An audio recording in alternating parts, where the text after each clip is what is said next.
የማይሰበሩት ተሰበሩ፣ አይሆንም የተባለ ሆነ። ከፈጣሪ በቀር ማንም ከስልጣን ያስወግደኝም ያሉት በአሜሪካና እስራኤል ሰይፍ ይወገዱ ዘንድ በታሪክ ገጽ ላይ ተጻፈ። አያቶላህ አሊ አሚን አንቀላፉ። እርሳቸው ብቻ ሳይሆኑ ያስተማሯቸውና ያሳደጓቸው ልጆቻቸውና ጀነራሎቻቸውም አብረዋቸው አንቀላፉ። በቴህራን ሰማይ ስር ሐዘን አረብቧል። የሞት መልአክ መገኛ በፋርስ ምድር አድርጓል። ከ9 ወር በፊት ማለትም እስራኤልና ኢራን ለ12 ቀናት በተዋጉበት ወቅት ዶናልድ ትራምፕ አያቶላህ የት እንደተደበቀ እናውቃለን፣ ነገር ግን ልንገለው ስላልፈለግን ተው ነው ብለው ነበር። አሁን ጊዜያቸው ሆነና እንዲገደሉ የኔታንያሁና ትራምፕ ፍቃድ ሆነ። በዚህ የተበሳጨችው ኢራን ያሏትን መሳሪያዎች ሁሉ እየተኮሰች ነው። የቀራት የለም። አሁን ደግሞ የበቀል ሰይፏን የሆርሙዝ ሰርጥን በመከርቸም ክንዷን እያሳየች ነው። ኮከቡ ጠፋ ማለት ሰማዩ ጠፋ ማለት አይደለም ያሉት ፋርሳውያን የመሪያቸውን ሞት ለመበቀል ያላቸውን ሁሉ እየተጠቀሙ ነው። ይህ ሁሉ ባለበት ከመሳሪያ ባለፈ የዓለምን ኢኮኖሚ የሚያሽመደምዱ እርምጃዎችን እየወሰዱ ነው። በዚህም ሆርሙዝን ቆልፈውታል። ኢራኖች ዓለም በነዳጅ ጥም ይንገዳገድ ዘንድ ሰርጡን ከርችሞ የአሜሪካና እስራኤልን እጅ ለመጠምዘዝ እየሞከሩ ነው። በዚህ መሃል ሆርሙዝ በፍንዳታ እየተናጠ ነው። ከሰርጡ አቅራቢያ የሚትጎለጎሉ የሚሳኤል ፍንዳታ ጢስ መካከለኛው ምስራቅን አቃውሶታል። ውድ የቻናላችን ቤተሰቦች የሆርሙዝ ሰርጥ መዘጋቱን ተንተርሰን አሁናዊ መካከለኛው ምስራቅ ቀጠና ሁናቴን በዝርዝር እንዳስሳለን። ቪዲዮውን ላይክና ሼር እያደረጋችሁ አብራችሁን እንድትቆዩ ባርኔጣችንን ከፍ አድርገን እንጠይቃለን። ወደ ትንታኔው እናምራ።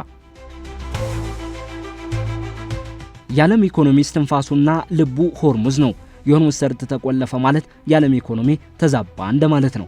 መረጃዎች እንደሚያመላክቱት የሆርሙዝ ሰርጥ በፍንዳታ እየተናጠ ነው። ጆሮን ጭው በሚያደርግ ሁኔታ የፍንዳታ ድምጽ ከሚሳኤል ጭስ ጋር ተዳምሮ ሲታይ የሆርሙዝን ዙሪያ ገባ የእብድ ድግስ አስመስሎታል። በሰርጡ የተከሰተውን ፍንዳታ ተከትሎ እና አሜሪካ ተንጨቀዋል። የዓለማችን የኢኮኖሚ እንቅስቃሴ የሚወስነውን ስፍራ ከስጋት የጸዳ ለማድረግ እየተንቀሳቀሱ ነው። ነገር ግን የኢራን የበቀል በትር የከፋ ሆነና ያን ማድረግ እየቻሉ አይደለም። ይህን ተከትሎ ሚሳኤሎቻቸውን በንጹሃን ኢራናውያንና አማራሮች ላይ አድርገዋል። መንጋውን ለመበተን እረኛውን መታ የሚለውን ስልት እየተከተሉ ያሉት ኔታንያሁና ትራምፕ እረኛዎቹን እየመረጡ ቢመቱም በመንጋው ግን ልቡ አሁንም ከኢራን አብዮታዊ ዘብ ጋር መሆኑ እቅዳቸውን አበላሽቶታል። መሪዋንና ከ40 በላይ አመራሮቿን ያጣችው ኢራን አራስ ነብር ሆና ትኩረቷ ሁሉ ሆርሙዝ ላይ ሆኗል። በሆርሙዝ የባህር ሰርጥ ዙሪያ ያሉ ስጋቶች ከመቼውም ጊዜ በላይ ከፍተኛ ሆኗል። ምክንያቱም የሆርሙዝ ሰርጥ በዓለም ላይ አስፈላጊ ኃይል መተላለፊያ በመሆኑ ነው። ዘ ኢኮኖሚስት እንዳስነበበው 1/5 ያህሉ የዓለም የነዳጅ ዘይት ፍጆታ እና ከሩብ በላይ የሚሆነው ፈሳሽ የተፈጥሮ ጋዝ በዚህ ጠባብ መስመር ውስጥ ይጓጓዛል።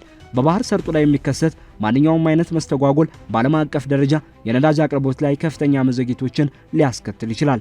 ታይም ድረገጽ ላይ ያገኘነው መረጃ እንደሚያሳየው ወሳኝ የነዳጅ መስመር በማለት የሆርሙዝ ባህሮች መጠን የጠራው የአሜሪካ የኤነርጂ መረጃ አስተዳደር እንደገለጸው 20 ሚሊዮን በርሜል ነዳጅ ዘይት በየቀኑ በባህር መስመሩ ይጓጓዛል። ከኩዌት፣ ከኢራቅ፣ ከሳውዲ አረቢያ፣ ከኳታርና ከተባበሩት አረብ ኤሚሬቶች የሚላኩ አብዛኛዎቹ የነዳጅ ምርቶች እንዲሁም ኢራን ወደ ውጭ የምትልካቸው ሌሎች ምርቶች የሚሸጋገሩበት ነው።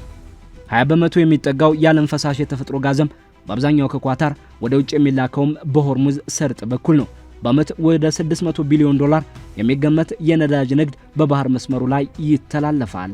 ኢራን የሆርሙዝ የባህሮች መጦን ሰሜናዊ ክፍል ትቆጣጠራለች። የመተላለፊያ በየቀኑ ጉልህ የሆነ ዓለም አቀፍ ንግድ ይሳለጥበታል፣ ያልፍበታል። አሁን ላይ ኢራን መርከቦቿን እንዳያልፉ እየከለከለችና በአካባቢው ያሉ የመርከብ ኮንቴነሮችንና የዘይት ወይም የጋዝ ታንከሮችን በመያዝና በማጥቃት ንግዱን እያስተጓጎለች ነው። ይህም በዓለም የነዳጅ አቅርቦት ላይ ትልቅ ቀውስ እየፈጠረ ይገኛል። እንደሚታወሰው እንደ አውሮፓውያን አቆጣጠር በ2019 ሁለት መርከቦች አንዱ የማርሻል ደሴቶች ባንዲራ ሲውለበለብበት የነበረውና ሌላኛው ከፓናማ ሲጋዙ ተመተዋል። በወቅቱ አሜሪካ ለጥቃቱ ኢራንን ተጠያቂ ስታደርግ ቴህራን ግን አስተባብላለች። ከዚህ ጥቃት ከአንድ ወር በፊት ሌሎች 4 ታንከሮች ሁለቱ ከሳውዲ አረቢያ፣ ሌሎቹ ከተባበሩት አረብ ኤሚሬቶችና ከኖርዌይ የሆነ በውሃ ውስጥ የተቀበሩ ፈንጆች ጥቃት ደርሶባቸዋል። ይህን ጥቃትም አሜሪካ ከኢራን አያልፍም በሚል ወንጅላት ነበር። በዋሽንግተን የኢነርጂና የባህር አደጋዎች ኤክስፐርት ኖአም ሜሪደን እንዳሉት እንደ ኢራቅ ያሉ አንዳንድ ሀገራት ነዳጅን የመሳሰሉ የኃይል ምርቶችን ወደ ውጭ ለመላክ በዋናነት በሆርሙዝ ባህር ሰርጥ ላይ እንደሚተማመኑና ሌሎች ላኪዎች ግን አስተማማኝ አማራጮች እንዳሏቸው ገልጸዋል። ይሁን እንጂ የባህር ላይ ኤክስፐርቱ የመተላለፊያ መንገዱ ሙሉ በሙሉ መዘጋት በራሱ ኢራን ላይ ጉዳት ስለሚያደርስ መዘጋቱ ብዙ አይቆይም ብለው ያምናሉ።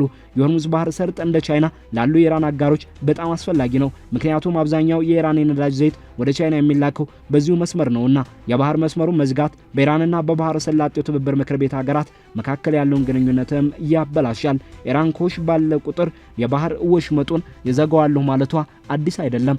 ከዚህ ቀደም እንደ አውሮፓውያን አቆጣጠር በ2011 ባህሩን እንደምትዘጋ ስትዝት ነበር። በወቅቱ የኢራን ምክትል ፕሬዝዳንት መሐመድ ሬዛ ራሂሚ በምዕራቡ ዓለም በኢራን ላይ የሚጣሉ ማዕቀቦች በመጨመራቸው ምክንያት ነዳጅ ዘይት በሆርሙዝ ውስጥ እንደማያልፍ ሲገልጹ ነበር።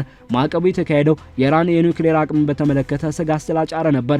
የነዳጅ ዘይት ላኪዎችና አስመጪዎች ሰርጡ በመዘጋቱ ከፍተኛ ተጽዕኖ ይደርስባቸዋል። እናም የሚፈጠረው ኢኮኖሚ መናጠና ተጽዕኖ በጣም ሩቅና ሰፊ እንደሚሆን ጥርጥር የለውም። እንደ ደች ባንክ ወይም የጀርመን ኢንቨስትመንት ባንክ መረጃ ኢራን የሆርሙዝ የባህር መተላለፊያውን ከዘጋች ወይም የመርከብ መስመሮች ላይ መስተጓጎል ብትፈጥር የአንድ ነዳጅ በርሜል ዘይት ዋጋ ወደ $120 ጭማሪ ሊያሳይ ይችላል። የአንድ በርሜል ዋጋ በአሁኑ ጊዜ $85 አካባቢ እንደሆነ ልብ ይሏል።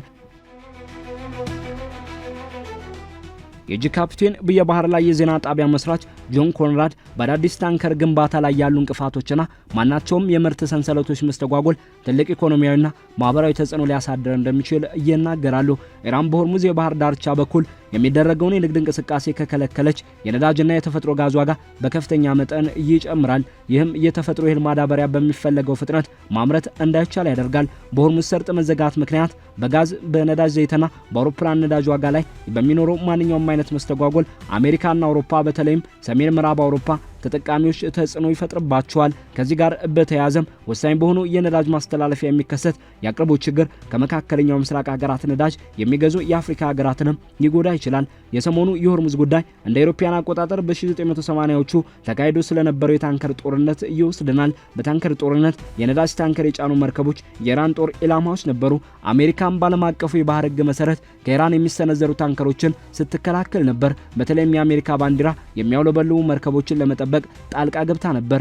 ስትራውስ ሴንተር ኦርግ ላይ ያገኘነው መረጃ በበኩሉ እንደሚያትተው እንደ አውሮፓውያን አቆጣጠር ከ1980 እስከ 1988 በኢራንና በኢራቅ መካከል በተደረገው የታንከር ጦርነት ኢራቅ የኢራንን የመዋጋት አቅም ለማዳከም በመርከቦች ላይ ጥቃት በመሰንዘር ጦርነቱን ጀመረች። መጀመሪያ ላይ ወታደራዊ ቁሶችን የጫኑ መርከቦች ላይ ብቻ ነበር ጥቃት የሰነዘረችው። በኋላ ግን ማንኛውንም የኢራንን ወደ ውጭ የሚላኩ መርከቦችን ማጥቃት ቀጠለች። ኢራንም የኢራቅ የንግድ አጋሮች የሆኑትን መርከቦችን ጨምሮ የኢራቅን ለመደገፍ ብድር የሰጡ ሀገራትን በማጥቃት አጸፋ መለሰች። በታንከር ጦርነት ወቅት ከተጠቁት መርከቦች ውስጥ 61 በመቶ የነዳጅ ታንከሮች ነበሩ። መጀመሪያ ላይ የታንከር ጦርነት የንግድ መርከቦች 25 በመቶ እንዲቀንሱ አድርጓል። የድፍድፍ ነዳጅ ዘይት ዋጋ ላይ ከፍተኛ ጭማሪን አስከትሏል። ይህ በእንዲህ እንዳለ የታንከር ጦርነት የነዳጅ ጭነትን በእጅጉ እንዳላስተጓጉሎ የሚናገሩም አሉ። ጦርነቱ በፋርስ ባህረ ሰላጤ የሚያልፉትን መርከቦች ከ2 በመቶ በላይ ማደናቀፍም አልቻለም። በታንከር ጦርነት ወቅት ኢራን የሆርሙዝ ባህርን ለመዝጋት በተደጋጋሚ ብትዝትም ዛቻዋን ተግባራዊ አላደረገችም። ምክንያቱም ራሷን በባህሩ ተጠቃሚ በመሆኗ አልዘጋችውም። ታዲያ መተላለፊያውን ሙሉ በሙሉ ባትዘጋውም መርከቦች ላይ ግን ልክ እንደ ታንከር ጦርነት ጥቃት ልትሰነዝር ትችላለች የሚል ስጋት ነበር። የባህረ ሰላጤው ከዚያም ማለፍ ሲል የዓለም የንግድ እስትንፋስ እንደሆነ የሚነገርለት የሆርሙዝ ሰርጥ አብዛኛው ታሪኩ ከግጭት ጋር እየተያያዘ ነው። የአካባቢው ሀገራት ኩርፊያ ውስጥ ሲገቡም ሰርጡን በመዝጋት ወይም በሰርጡ ላይ ጥቃት እናደርሳለን በሚል ነው የበላይነታቸውን ለማሳየት የሚጠሩት። በሰሞኑ ጦርነትም በአያቶላህ መገደል ልቦ ያረረው ኢራን ሆርሙዝን በመናጥ ዓለምን እያመሰች ነው።